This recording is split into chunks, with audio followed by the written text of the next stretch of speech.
Olá, queridos!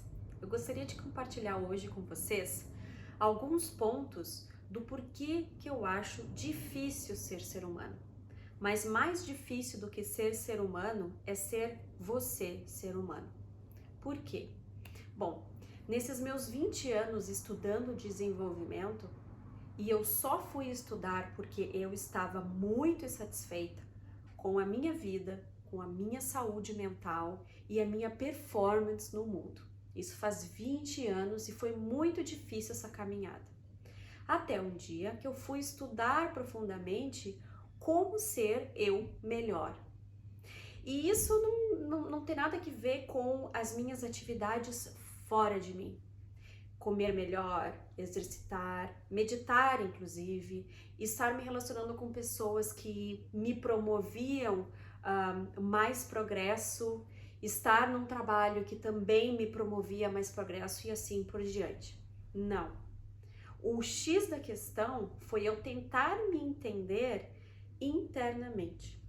E por isso que veio esse conceito do desenvolvimento humano, porque eu percebi que tudo aquilo que eu estava desenvolvendo, eu fui fazer uma faculdade de educação emocional, fiz várias outras especializações e eu descobri que todo o passo a passo que eu estava desenvolvendo nesse meu estudo de mim mesma fazia parte de um sistema incomum que todos nós temos, o sistema interno.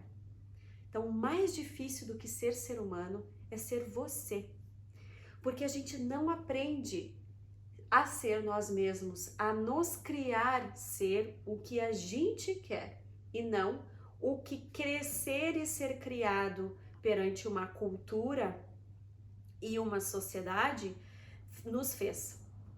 Então, gostaria de desenvolver esse tópico hoje aqui. Não é um tópico fácil, eu venho desenvolvendo ele há 20 anos e dentro das minhas levantadas e caídas, dentro desse sistema que até hoje eu aperfeiçoo, eu digo para vocês que sim, é uma jornada que ela não tem fim. Aliás, terá quando a gente morrer, né? E mesmo assim, dependendo do que acontece com a morte, a gente carrega essa prática de sermos e desenvolvermos a nossa consciência. Porque hoje, se eu te pergunto, quem é você e o que te define? Muitas vezes, muitos dos meus clientes, a gente começava com essa conversa com essa informação de onde você nasceu, onde você estudou, onde que você foi fazer faculdade, qual profissão você tem, quais são suas preferências, os seus hobbies, se você quer ou não casar, ter filhos ou se você já tem, onde você quer viajar pelo mundo, que você quer conhecer. Tudo isso são representações daquilo que nos define. Mas tira todas essas coisas, tudo isso que você conquistou ou quer conquistar. O que sobra? Quem é você?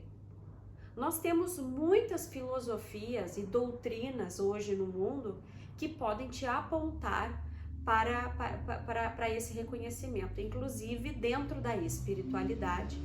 Mas o que eu tô falando aqui não tem nada a ver com espiritualidade ou com qualquer crença que você acredite ou não. O que eu estou dizendo é que quando tiramos todas as nossas representações, o que sobra é o seu relacionamento interno com você. E você conhece o suficiente sobre esse relacionamento interno? Você consegue navegar perante os seus medos? Você consegue reconhecê-los? Você consegue talvez ter um debate interno com você mesma, o qual você consegue debater algo que você tenha medo. Porque esse é o X da questão. Então eu vou te contar a minha história aqui, rapidinho, para entrar no contexto e trazer mais uma imagem do que é que eu estou tentando dividir aqui com vocês. Há 20 anos atrás, eu sofri de ataque de pânico. Essa patologia, ela é mental, psicológica, ela te paralisa e te previne de ter uma vida saudável, porque você sofre um terrorismo a todo instante, dia após dia, qualquer momento esse ataque de pânico vai disparar. E com isso você tem toda a fisiologia que esse disparado ele vem. Então você tem um medo absurdo de alguma coisa, geralmente é morte, para mim foi. E você você sente o seu corpo passando por esse medo. Então o seu corpo ele entra, ele crê que você de fato vai morrer, fica naquele estado de total sobrevivência, né? E é uma situação que te paralisa. Poucos profissionais, no meu caso nenhum, conseguiu me ajudar sem ser pelo método tradicional, com remédios, né? Tapar o sol com a peneira e todo esse caminho que não me serviu. Quando eu decidi encarar o meu medo, quando eu entendi que tudo isso estava sendo criado dentro da minha cabeça e as minhas idas ao hospital quase infartando, elas não eram fisiologicamente reais, eu encarei o maior desafio da minha vida, que foi sentar e esperar eu morrer. E nesse meu exercício, eu vi a morte, eu vi aquele medo ficar pequenininho na minha frente. E cada vez ele diminuiu mais, e eu comecei a entender que tudo dependia do meu relacionamento em encarar esse medo, do meu relacionamento em conseguir sentar e ver ele, não como a minha realidade, mas como algo que estava tentando me representar, sem a minha decisão de representação, né? Eu fui levada por uma série de coisas que aconteceu na minha vida a entrar nesse terrorismo emocional, nessa patologia, o qual eu não tive escolha de entrar e eu também não estava tendo escolha para sair. Claro, como é que você tem algum poder de escolha de autocura, sendo que você não entende o caminho interno sem precisar de cura? Quem dirá quando você precisa de cura, não é verdade? Então, quando eu estava nessa trajetória, toda vez que eu sentia o ataque de pânico começando, eu parava tudo, eu sentava, eu respirava, eu sentia todo aquele disparato no meu corpo e eu resolvi encarar esse medo de estar morrendo, de morrer. E me levou a algumas práticas até o ponto de que nunca mais eu sofri de ataque de pânico. Mas é óbvio, né? Precisou de mim uma confiança enorme no que eu estava fazendo. E sabe por que eu precisei confiar naquilo e persistir naquilo? Porque eu já não confiava em mais ninguém. E aí sobrou eu comigo mesma.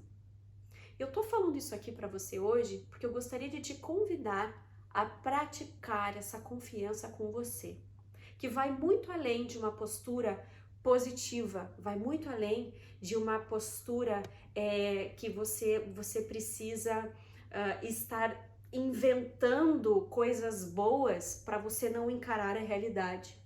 Não é disso que eu estou falando, e tampouco que você precisa se agarrar em qualquer outra coisa fora de você que te faça bem para você conseguir passar por um momento de dificuldade, que você precisa encarar algum medo. Eu estou aqui te convidando para você ter um minuto de desapego, um minuto de paz, sem se apegar a essa representação interna que qualquer uma dessas emoções, como o medo, qualquer um desses estados emocionais, eles possam estar te representando. E quando eles te representam, sabe o que acontece? Você vira aquilo. E se você vira aquilo, você não tem poder de escolha. Aquilo vai vir e disparar e ter influência sobre você, como você está agindo e como que você vai, quais decisões você vai estar tomando de fato, né? Então, encarar os seus medos vai muito além de, eu tenho medo de pular de bungee jump, então eu vou lá e pulo. Está muito além de encarar o medo de fato na prática, fora de você. Antes de praticar isso, pratique aqui dentro. Pratique encarar o seu medo aqui dentro. O medo de andar no escuro, por exemplo, de sair do seu quarto de noite para fazer xixi no banheiro e você tem um corredor escuro enorme e aí você tem medo de qualquer coisa que possa aparecer ou de algo que está ali e você não está vendo. Se você está num lugar seguro, que você sabe que a sua casa é segura, você não precisa, você pode encarar esse medo. Exatamente isso, encare esse medo. Antes de pegar o corredor e fazer essa prática, senta com você primeiro por 1 minuto e encare esse medo, se desapegando essa representação, se desapegue do que essa representação possa estar te influenciando, te dominando. Tá? Esse é só um exemplo, você pode praticar isso em praticamente tudo, todos os seus medos da sua vida. Viva eles eternamente primeiro e saiba que mesmo que você não conseguir ultrapassar esse medo agora ou depois de algumas práticas, o mais importante não é encarar esse medo de fato, mas o mais importante é você estar desenvolvendo essa conversa interna, essa análise, onde você sabe que você pode contar com você, que você está te escutando e você tem esse poder de análise. Porque no final das contas, eu que já morri tantas vezes, ou seja, que estava para morrer tantas vezes durante 6 meses de um pesadelo, sofrendo de ataque de pânico, e não consegui que profissional nenhum me ajudasse, quando eu descobri que eu era minha fonte de confiança e que eu poderia me ajudar, tudo mudou na minha vida.